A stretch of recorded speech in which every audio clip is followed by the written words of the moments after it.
كنت أول مرة أعرف يعني إيه مساج، والأول مرة في حياتي أعمله، ومن ساعة ما عملته أول مرة وأنا مش قادرة أنساه، لدرجة إن أنا نفسي إن أنا أكرره تاني. أنا كل يوم مع نفسي بفكر فيه.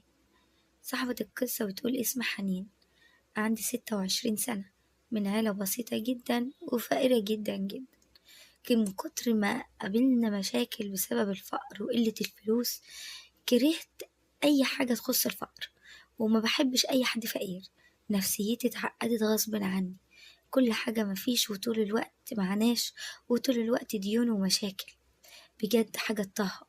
انتوا عارفين عشان اقدر اوصل للكلية بتاعتي واكمل فيها، انا كنت بشتغل وكنت بستلف فلوس وكنت بتبهدل احلى بهدلة، وعشان مفيش الاب والام موجودين لكن بيكافحوا على قد ما بيقدروا. المهم، قررت ان انا لازم اكمل تعليمي، وان انا اتجوز جوازة مش اي جوازة، خلاص، لان انا بحب الفلوس وبحب الحياة وبحب كل حاجة حلوة. فقررت ان انا لازم أعيش صح. وفعلا قررت بيني وبين نفسي إن أنا أغير مصيري، ما يبقاش مصيري زي إخواتي البنات ولا زي والدتي. وطبعا كنت في الكلية، وأول يوم في الكلية ده عايزة أقول لكم شفت أشكال وألوان، كل واحدة ليا ولابسة أحسن ما عندها. وطبعا اللي بيجيب بناته بالعربية، واللي بيوصلهم وهما ماشيين معاه في دراعه. شفت كل حاجة. كان ليا صديقة كانت معايا في الثانوية العامة، وبعد ما خلصنا طبعا دخلت معايا نفس الكلية. اتفاجئت بإن هي نازلة من حتة عربية، عمري ما تخيلت إن هي غنية بالشكل ده. أنا كنت عارفة إن باباها تاجر دهب، بس طبعا معرفش إن هما بالغنى ده. ولقيته هو نازل من العربية بيوصلها عند البوابة يعني. طبعا اتصدمت، عمري ما تخيلت إن هو برضه وسيم كده. هو عنده 57 سنة، بس لبس بكام، لبس غالي جدا اللي لابسه، والعربية بكام اللي راكبها. الموضوع يفرق كتير برضه. حسيت ان انا عيني زغللت فيه، وحلفت ما انا سايباه، وخلاص حطيته في دماغي. سواء بقى ما كنتش اعرف عنهم لسه اي حاجة، معرفش غير ان والدتها تعبانة طول الوقت، وان هو شايل مسؤولية كبيرة جدا. ولكن كل ده ما كانش فارق معايا. انا كل اللي فارق معايا ان الفت انتباهه وبس. المهم، كنت عارفة إن أنا صديقتي ديت عيد ميلادها كمان 3 شهور، وفضلت خلال ال3 شهور دول بجهز لحفلة عيد ميلادها. تخيلوا، كنت بحرم نفسي من مصروفي البسيط جدا اللي هو لا يذكر عشان أعمل جمعية. وفعلا عملت جمعية وقبضتها. وفي اليوم ده عشان يعني أفتح كلام، رحت اشتريت لها سلسلة هدية كده بسيطة، دهب، بس يعني مش بفلوس كتير. طبعا خدت برضو فلوس من بابا ومن ماما ومن أختي ومن أخويا ومن ابن عمي. على قد ما كنت بقدر كنت بحاول أشيك نفسي، وفي نفس الوقت أجيب حاجة تليق بيا. المهم عملت كده فعلا، وأجرت فستان شيك وظبطت الدنيا، ورحت الكوافير ظبطت شعري وعملت ميك اب، وبقيت زي القمر. ما أنا أصلا جميل، بس بقى مش عاجبني الفقر اللي أنا فيه، عايزة أغير حياتي. ورحت عيد الميلاد، وأول ما دخلت كل اللي في الحفلة تقريبا سابوا الحفلة كلها وبقت عينيهم عليا أنا. لفت نظر كل اللي موجودين، وده كان كل هدفي، إن أنا أخش المكان لازم ألفت نظر كل الموجودين. قدمت لها الهدية بكل شياكة، وطبعا هنا بان قد إيه إن أنا بنت ناس، يعني مش فقيرة، محدش معبرني. المهم، وبدأ هنا بقى في ناس تتعرف عليا وأتعرف عليهم، ولكن كان كل هدفي وشغل الشاغل هو صديقتي ده، هو بابا صديقتي. وفعلا بدأت إن أنا أتكلم معاه، وفضلت طول الحفلة أتكلم وياه. ومن هنا بقى بدأت إن أنا بعد كده أتردد على المحل عنده. وكانت أول هدية مع اعتراف الإعجاب بعد 15 يوم، كان مقدم لي خاتم دهب ولكن شيك جدا، كان بسبب عيد ميلادي. وطبعا ده كان بحكم ان انا لازم اقبلها، عشان ده بحكم ان انا كنت جايبة حاجة يعني هدية لبنته في عيد ميلادها. وفعلا اخدتها، وكنت طايرة من السعادة. وبدأ الموضوع يزيد كده كل يوم عن التاني، وبدأنا نتكلم في التليفون. طبعا هي مامة صديقتي موجودة وكل حاجة، لكن طبعا الفرق بينا كتير كبير وكتير جدا. هي كانت مريضة سمنة، وكانت كمان سنها كبير، كان عندها 55 سنة. كان فرق بينها وبين جوزها حوالي 3 سنين. وفعلا بدأنا نتكلم في التليفون، وبدأنا بعد كده نتقابل، وبدأ التعارف كل يوم يزيد أكتر من التاني. كل ده طبعا وعايزة أقول لكم إن صديقتي ما تعرفش حاجة، صاحبتي ما تعرفش حاجة. وطبعا هو طلبني للجواز، ولكن أنا قلت له ما ينفعش إنك أنت آه تتجوزني كده، أنا ليا مهر وليا أهل. قلت له أول حاجة الشقة اللي أنا هعيش فيها لازم تبقى ملكي، لأنك لازم تأمني خوفا من ولادك وزوجتك. وتاني حاجة إن أنا ينكتب لي مهر كبير جدا، وكمان مؤخر كويس. قال لي كل اللي انت عايزاه. وفعلا أخدنا عنده المحل، وقال لي البسي دهب لما تقولي كفاية، وهو ده هيبقى مهرك يا عروسة. وحصل فعلا وتقدم لأهلي، لكن كل أهلي رفضوه بشدة، مع رغم إن هم فقراء، ومعرفش كانوا يعني شايلين في العالي على إيه. المهم ماما وبابا قالوا لي لو هتتجوزيه احنا متبريين منك، مش عايزين نعرفك. وفعلا هو ده اللي حصل، كل الناس بعدت عني، ولكن أنا قررت إن أنا لازم أكمل في اللي أنا عايزاه واللي بدأته.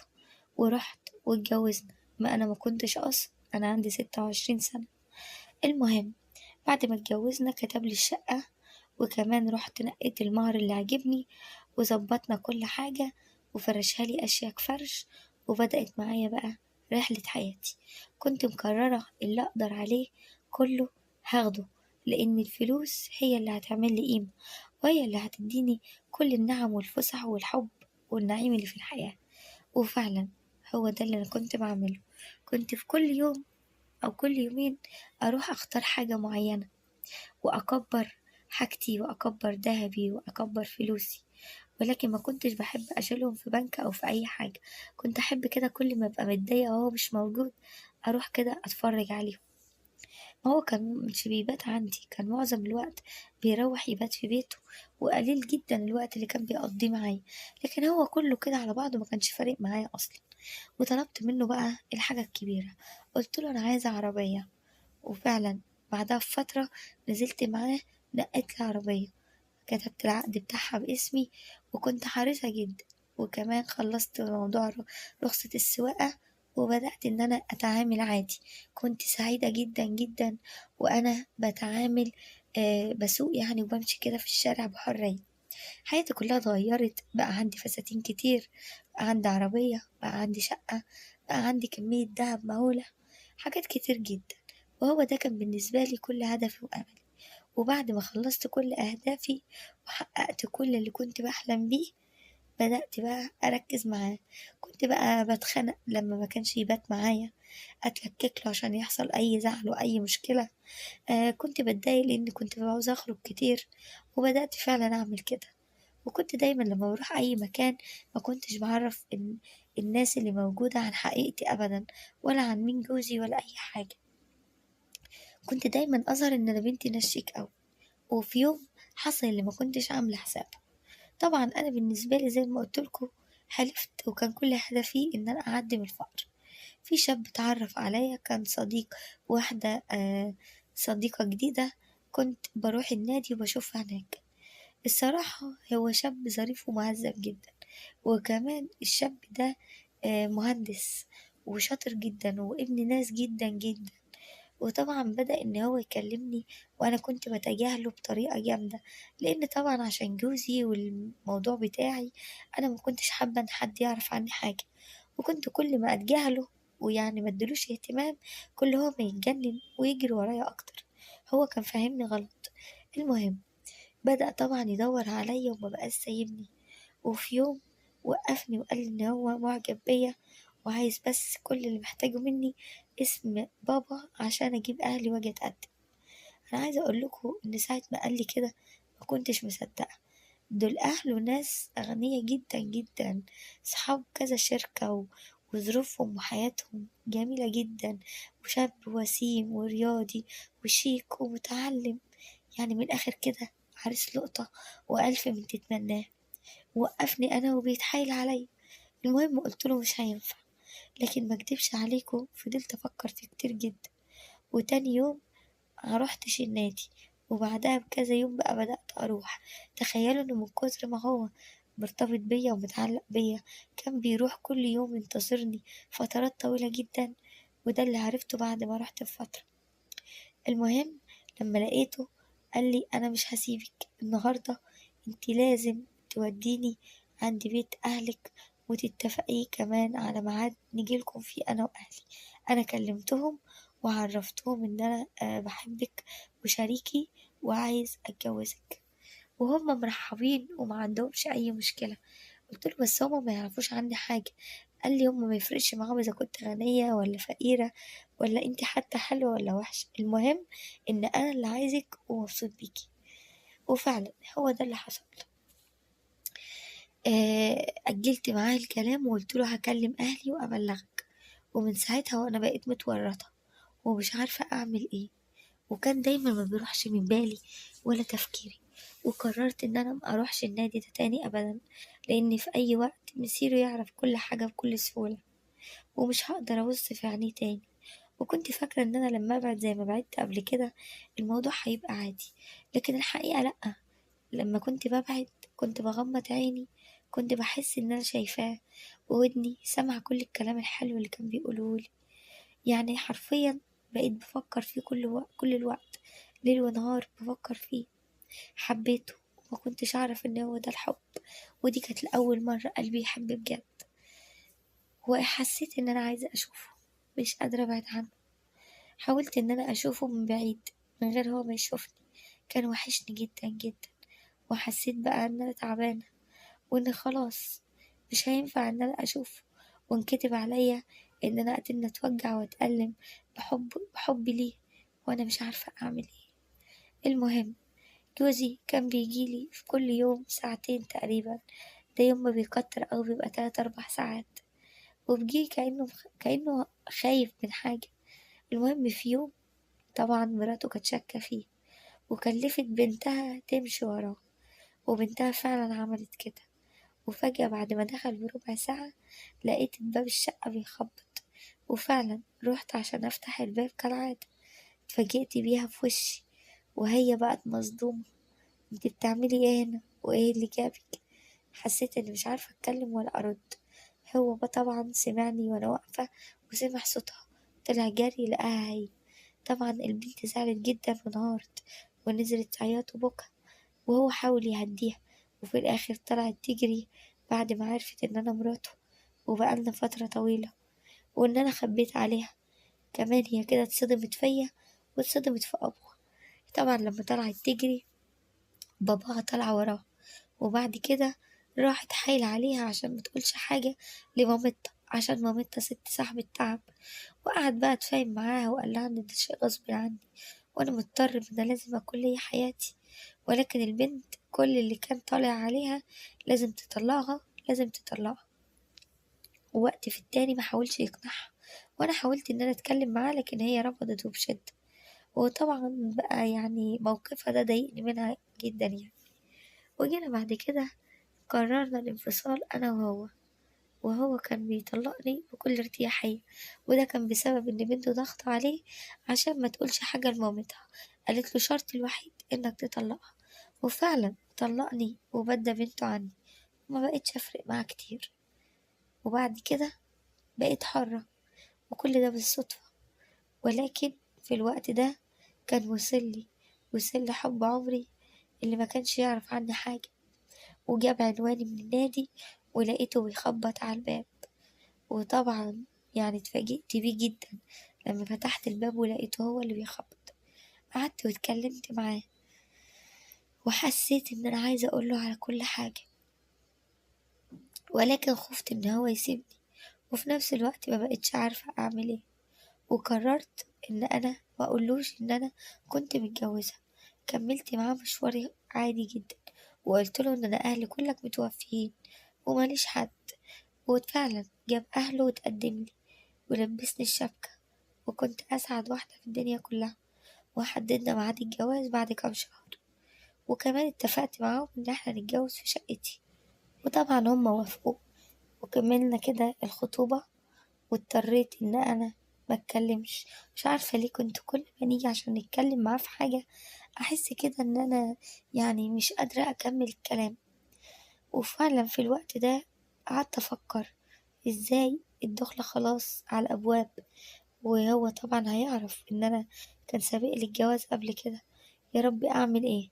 كان ليا واحدة عارفاها يعني، كانت بنتها في نفس المشكلة، وودتها للدكتورة، عالجتها وظبطت لها الدنيا، ودفعت يعني مبلغ كويس. وفعلا هو ده اللي حصل. فكرت أروح للدكتورة وتعمل لي كل حاجة وترجعني زي ما كنت الأول. المهم بعد ما خلصت وعملت المطلوب بدأت أجهز للفرح، وأفرح بقى فعلا، لأن عملت الحاجة اللي كنت مش هقدر أهرب بيها. وكملنا وجات ليلة الدخلة. وليلة الدخلة حصل اللي عمري ما كنت أتخيل إنه ممكن يحصل. اتفاجئت بجوزي وهو بيقولي: أنا ليه ما قلتليش إنك كنت متجوزة؟ اتفاجئت بالرد بتاعه ده جدا، وحسيت إن أنا مش عارفة أتكلم. وطبعا من هنا بدأت إن أنا أفكر هقوله إيه. قلتله كنت متجوزة زي مش متجوزة، الموضوع ما كانش يفرق كتير. عشان كده أنا عمري ما حسبت إن هو جوزي. أنا اتجوزت كذا شهر وفاضلة بنتي زي ما أنا، لأنه حرفيا ما كانش بيقدر يعمل أي شيء. كنت بحاول أقنعه بالكلام عشان يحس إن هو من جواه راضي ومش زعلان ومش خايف من حاجة. المهم وبدأت إن أنا أقنعه بالطريقة، وبكيت ساعتها في حضنه كتير، وهو تقبلني طبعا. وطبعا جينا دخلنا يعني وقضينا الليلة. وبعدها تاني يوم اتفاجئت إن هو بيقولي: احنا ممكن ما نقدرش نكمل مع بعض لو فضلت تخبي عليا كل حاجة، لأن الصراحة أنا بحبها جدا ومبحبش الكذب أبدا. وفعلا قلتله: اعمل لي تجربة فترة معينة، ولو منجحتش ممكن إنك تتخلى عني بكل سهولة. وفعلا هو ده اللي حصل. في الوقت ده كنت بحاول أثبت وجودي معاه على قد ما بقدر، وكل اللي كنت بقدر عليه حرفيا كنت بقدمه. الحب بيخلي الشخص يقدر يبدع في أي شيء بيعمله. تخيلوا لو حتى وأنا واقفة في المطبخ بعمل أكل أو حاجة كنت بحس إن أنا سعيدة جدا ومبسوطة. وعمري في حياتي ما كنت أتخيل إن ممكن أحس بالسعادة دي. لما كان بيبقى جنبي كنت بحس إن مش عايزاه يبعد عني أبدا، وإن عايزاه يكون دايما موجود معايا ودايما بيخلي باله مني. الموضوع فعلا حاجة تانية خالص مع الحب. في الجزء الأولاني ما كنتش بطيء أقعد في البيت يوم واحد، كنت أحس إني متضايقة ومش طايقاه وحابة كده إن هو يمشي. ولكن ده العكس تمام. وفعلا بدأت إن أنا أهتم بيه أكتر من روحي. عملت له كل حاجة هو كان نفسه فيها. ما كنتش بسيب يوم حرفيا غير وهو سعيد ومبسوط جدا جدا. وأهم حاجة إني ما كنتش ببعد عنه. كان دايما كده حاسسني وحاسس وجودي، وكنت أشوف في عينيه نظرات كلام كتير جدا، ولكن كان بيبقى واصلني من غير ما يتكلم. هو برضو حتة إن أنا أكون متجوزة وما أقولوش دي حاجة زعلته جدا، لكن قدر يقتنع لما قلتله إن أنا زي ما أنا. الصراحة الموضوع فرق معاه كتير جدا، لأن هو من النوع الغيار بطريقة مش طبيعية. وكملت معاه كده فترة معينة. وفي يوم دخل عليا وقال لي: خلاص فترة السماح خلصت. قلت له: يعني ايه؟ قال لي: يعني خلاص فترة الاختبار خلصت وانتي نجحتي فيه. انا فعلا ما اقدرش ابعد عنك، لان حرفيا انا ما عشقتش ولا حبيت حد غيرك. انتي اجمل حاجة حصلت لي في حياتي. حتى لو كنت كذبت عليا كذبة بيضة برضو ده كان عشان ما تخسرنيش وعشان بتحبيني، وانا كمان بحبك اكتر ما انتي بتحبيني بكتير. اسمعي بقى، انا نفسي تجيبيلي ولاد كتير، عايز 4 بنات وتلت ولاد. قلت له: بس دول كتير عليا أوي. قال لي: لا انت قدها وقدود. وهو لانه طبعا ما كان يعني حنون وبيحب الاطفال وعنده احترام للناس اللي اكبر منه، كان شخص الصراحة حنين جدا. وفعلا اول حمل كنا في منتهى السعادة، وطبعا من هنا بقى حصلت المفاجأة. بعد شهر واحد من الحمل عرفت إن أنا حامل، وبعدها بفترة صغيرة بدأت أتردد على دكتور معين، والدكتور بدأ يلاقي في 2 طفل جوايا. جوزي حرفيا ما كانش مصدق نفسه ولا أنا كمان، وجبت فعلا بنتين وولدين. قضينا حياة سعيدة ومنتهى السعادة، وكنت حاسة إن أنا طايرة كده من على الأرض. ربناهم وكبرناهم، ودلوقتي بقوا شباب وبنات ما شاء الله عليهم. عشت أجمل حياة مع جوزي، وهي دي الحياة بالظبط اللي كنت بتمناها. ما كنتش مصدقة إن أنا